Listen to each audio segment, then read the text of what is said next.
All right, my favorite book, Winnie the Witch.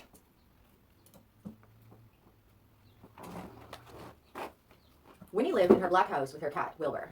He was black too, and that is how the trouble began.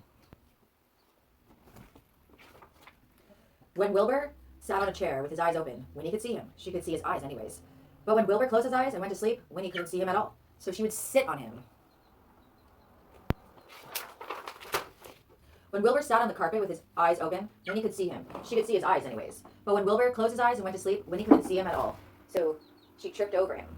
Over and over and over.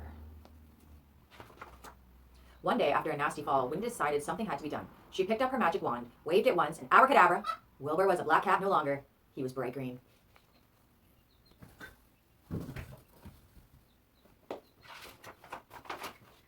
Now, when Wilbur sat on a chair, Winnie could see him. When Wilbur sat on the floor, Winnie could see him. And she could see him when he slept on the bed.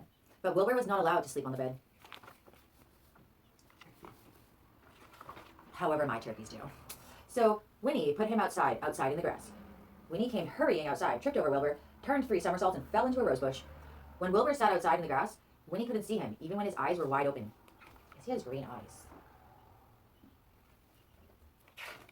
Or maybe the spell turned his eyeballs. This time, Winnie was furious. She picked up her magic wand, waved it 5 times, and abracadabra. Wilbur had a red head, a yellow body, a pink tail, blue whiskers, and 4 purple legs. But his eyes were still green. Now Winnie could see Wilbur when he sat on a chair, when he lay on the carpet, when he crawled into the grass, and even when he climbed into the top of the tallest tree. Wilbur climbed to the top of the tallest tree to hide. He looked ridiculous, and he knew it. Even the birds laughed at him. Wilbur was miserable. He stayed at the top of the tree all day and all night. Next morning, Wilbur was still up the tree. Winnie was worried. She loved Wilbur and hated him to be miserable. Winnie had an idea. She waved her magic wand, and abracadabra, Wilbur was a black cat once more. He came down from the tree purring. When Winnie waved her wand again and again and again. Now, instead of a black house, she had a yellow house with a red roof and a red door. The chairs were white with red and white cushions. The carpet was green with pink roses. The bed was blue with pink and white sheets and pink blankets. The bath was a gleaming white. And now Winnie can see Wilbur no matter where he sits. Ah, love it.